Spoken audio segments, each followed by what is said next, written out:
السلام علیکم، میں ہوں نوید صدیقی۔ کچھ خبریں مڈل ایسٹ اور امریکہ سے جڑی ہیں۔ عالمی منظرنامے کے اوپر کافی زیادہ تیزی سے ڈیولپمنٹس ہو رہی ہیں، اور جب سے ڈونلڈ ٹرمپ نے امریکن صدارت کا حلف اٹھایا ہے 20 جنوری کو،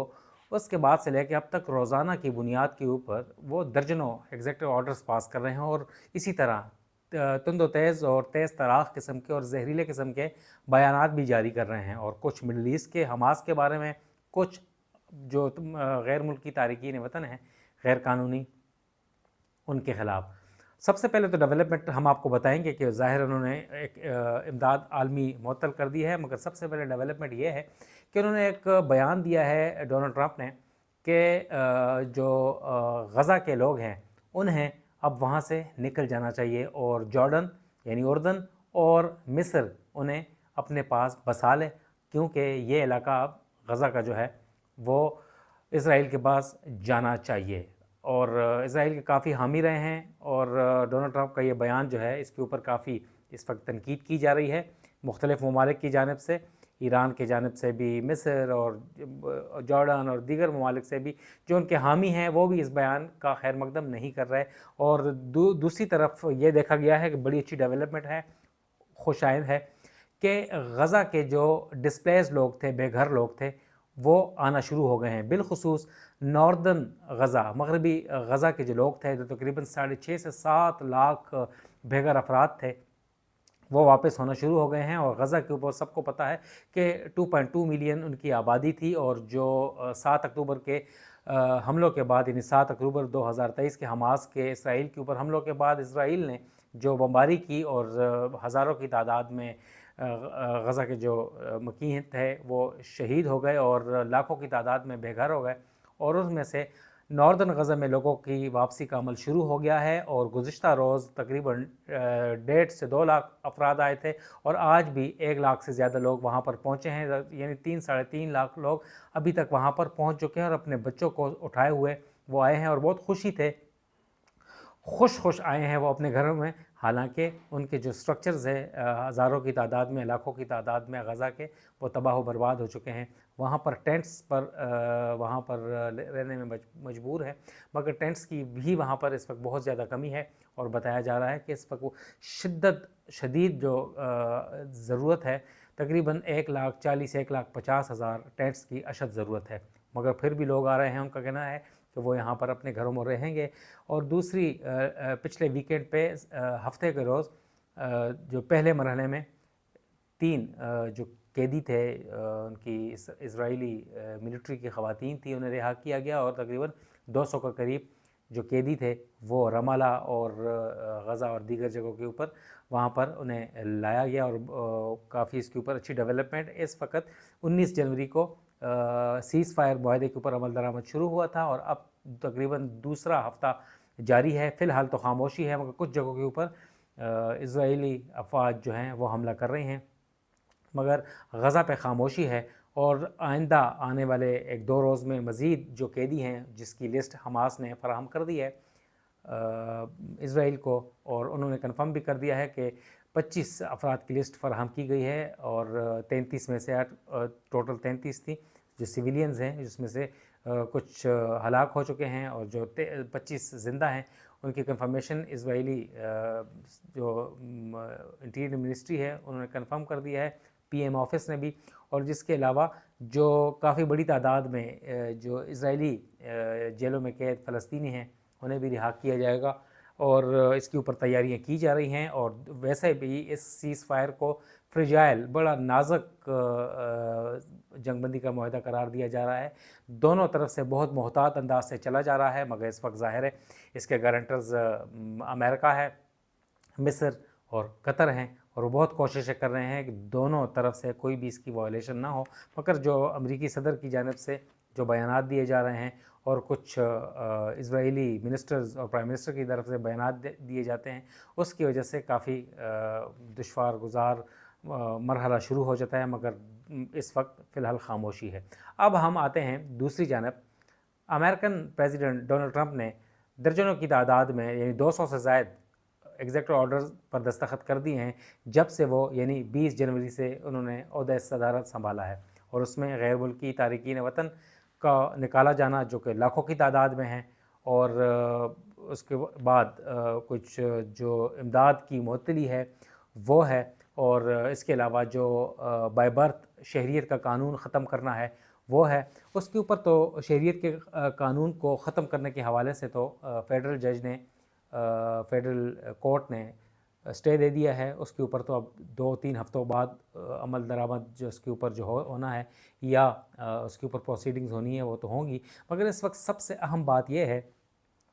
کہ ڈونلڈ ٹرمپ نے عالمی امداد جو ہے وہ بند کر دی ہے۔ سب سے پہلے وہ WHO یعنی ورلڈ ہیلتھ آرگنائزیشن سے نکلے، اس کے علاوہ جو پیرس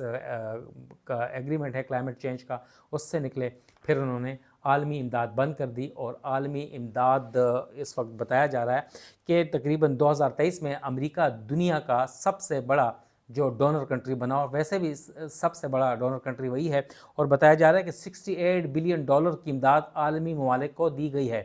اور یہ 2023 کی بات ہے۔ اگر ہم 24 کی بات کریں تو 24 کی امداد تو کئی گنا زیادہ ہے۔ سب سے بڑی امداد تو یوکرین کو دی گئی ہے رشیا کے خلاف، جس کی تقریباً مالیت $50 ارب سے بھی زیادہ بنتی ہے، اور ڈونلڈ ٹرمپ نے تمام امداد جو تھی روک دی گئی ہے۔ کچھ جو امداد پائپ لائن میں ہے، یعنی یوکرین کو جو IMF یا ورلڈ بینک کی طرف سے دی جا رہی ہے، اس کے اوپر عمل درآمد ہوگا، اور امریکن پریزیڈنٹ ڈونلڈ ٹرمپ کا یہ کہنا ہے کہ مصر یعنی ایجپٹ اور اسرائیل کو جو امداد دی جانی تھی وہ جاری رہے گی، اس کے اوپر کوئی قدغن نہیں ہے، کوئی اس کے اوپر پابندی نہیں ہوگی، کوئی روکی نہیں جائے گی، اور اس کے علاوہ جو ہنگامی بنیادوں کے اوپر جو امداد دی جا رہی ہے وہ جاری رہے گی، اس میں کچھ خوراک ہے۔ مگر ہم آج یہاں پر انٹرنیشنل جو ایشوز ہیں اس کو ہم پاکستان کے ساتھ کو ریلیٹ کر رہے ہیں، جو امریکی پابندیاں ہیں کہ پاکستان سے کیا کیا ہوگا۔ پاکستان کے اوپر بھی بتایا جا رہا ہے کہ کچھ اعداد و شمار جس سے ہمارے پاس ہیں، کچھ لکھے ہوئے ہیں، پڑھ کے سنائیں گے، مگر ہمیں بھی تقریباً 20 سالوں کے دوران گزشتہ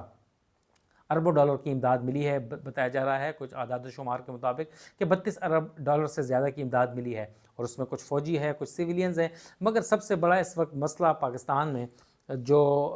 فوجی ہوتی ہے وہ تو پینٹاگون کی طرف سے ان کے جو محکمہ دفاع کی جانب سے آتی ہے، مگر جو سب سے زیادہ مسئلہ ہوتا ہے وہ سیولین جو پروجیکٹس ہیں۔ ظاہر ہے امریکہ کی کچھ ضروریات ہوتی ہیں، پاکستان سے کچھ ڈیمانڈز ہوتی ہیں، جب پاکستان کی ضرورت ہوتی ہے تو فوجی امداد بھی دیتا ہے اور سیولین بھی دیتا ہے، مگر ہم سیولین کی بات کرتے ہیں، مگر سیولینز کے اوپر US ایڈ میں کون کون سے پروجیکٹس کٹ ہوں گے، کون کون سی چیزیں ہوں گی۔ اور گزشتہ سال ہم نے دیکھا کہ جب US وڈرال ہوا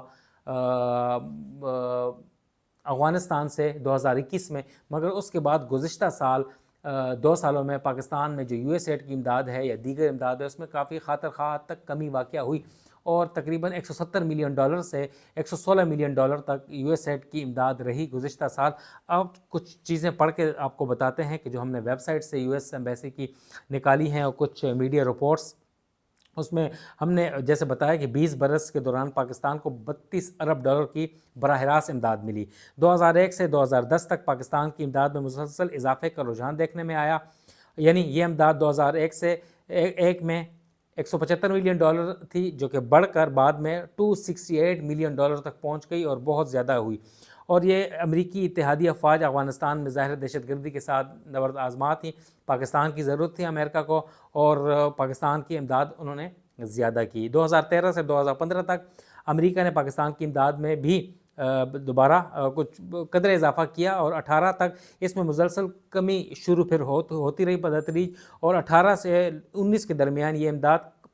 پھر بڑھی، تھوڑی سی قدریں بڑھی، اور اس میں دوبارہ پھر کمی لائی گئی۔ امریکہ کی جب 2023 میں پاکستان کو $170 ملین کی امداد دی گئی، گزشتہ برس 2024 میں امداد کم ہو کر $116 ملین تک پہنچ گئی، اور براہ راست امداد ملتی تھی ظاہر عوام کو، اور اس کا بڑا حصہ پارٹنر NGOs اور INGOs ہوتی تھیں، اور انخلا کے بعد یہ کمی اس میں آنا شروع ہو گئی، اور امریکی امداد سے چلنے والے بڑے منصوبوں میں $21.5 ملین کا ایمرجنسی فوڈ اسسٹنس پروگرام شامل ہے، اور اس کے علاوہ صحت کے منصوبوں پر $10 ملین US ایڈ خرچ کر رہا ہے، اور یو ایس ایڈ اینڈ جو ان کے بینیفٹس پر $8 ملین سے زیادہ خرچ ہو رہے ہیں. اور اگر ہم اس کے علاوہ دیگر جو شعبے ہیں اس کے اوپر بھی $7.5 ملین، جبکہ اعلیٰ تعلیم کے اوپر اس کی ترقی کے لیے $7.7 ملین امداد خرچ ہو رہی ہے. مگر اچھی بات یہ ہے کہ جو ہمارے ذرائع کا کہنا ہے یو ایس ایمبیسی کے کہ جو فل برائٹ کے اسکالرشپس ہیں جو کہ 500 لوگ جاتے ہیں اس کے اوپر فی الحال قدغن نہیں لگائی گئی اور جو اسٹوڈنٹ پروگرام ہے وہ جاری رہے گا. اس کے علاوہ انسانی امداد $7 ملین اور پولیو ویکسینیشن میں $6.8 ملین خرچ ہو رہی ہے. $5.9 ملین یونیسیف کو بچوں کی صحت کے لیے دی جاتی ہے، وہ بھی متاثر ہوگی. فاٹا اصلاحات کے لیے تقریباً $5.5 ملین کی امداد دی جاتی ہے، وہ بھی بند کر دی گئی ہے. اور یہ 90 دن کے لیے امداد بند کی گئی ہے، یعنی 90 days 3 month کے لیے. اور اس کے اوپر دوبارہ ریویو کیا جائے گا، مگر اس کی ایسا نہیں رہا کہ اب یہ کیا امداد دیں گے، کیونکہ اس وقت امریکہ میں اندر حالات ٹھیک نہیں ہے تو وہ امداد روک کر اپنے لوگوں پر لگانا چاہ رہے ہیں. اس کے علاوہ جو U N O D C کے لیے جو آتی تھی امداد، یعنی انسداد منشیات کے لیے، امریکن کا جو ڈرگ کنٹرول کا ادارہ ہے وہ پاکستان میں انسداد منشیات کے لیے پاکستان کی جو اے این ایف ہے یا پاکستانی فوج ہے یا پاکستان کے سویلین ادارے ہیں ان کی کیپیسٹی بلڈنگ کے لیے جو امداد $ملین دی جاتی تھی وہ بھی روک لی گئی ہے، وہ بھی متاثر ہوگی. اس سے بھی پاکستان سے زیادہ عالمی برادری کو بہت نقصان ہوگا، کیونکہ اے این ایف بہت زیادہ کام کر رہا تھا پاکستان سے بیرونی ممالک سمگلنگ روکنے کے لیے اور یہاں پوپی کلٹیویشن کو روکنے کے لیے. تو اس سے امریکہ اور یورپین ممالک اور مغربی ممالک کو بہت زیادہ نقصان ہوگا. پاکستان اپنے وسائل میں اے این ایف کردار ادا کر رہا ہے اور پاکستان کی جو دیگر ادارے ہیں، مگر اس وقت اس امداد کے رکنے سے عالمی برادری کو بہت زیادہ نقصان ہوگا. اس کے علاوہ امریکہ پر انحصار جو ہے وہ پاکستان کا کم ہوگا اور پاکستان کے جو F-16 کے اسپیشلی اسپیئر پارٹس کی ضرورت پڑتی تھی آسانی سے مل جاتے تھے، وہ بھی متاثر ہوں گے. اور پاکستان کی کافی جو ایکسچینج پروگرام ہیں وہ اس سے متاثر نہیں ہوں گے. مگر آپ کو جو سے ہم نے بتایا کہ جو $1 ملین کی امداد دی جا رہی تھی وہ روک دی گئی ہے. اس بارے میں امریکن ایمبیسی کا کہنا ہے کہ ہمیں جو مارکو روبیو ہیں جو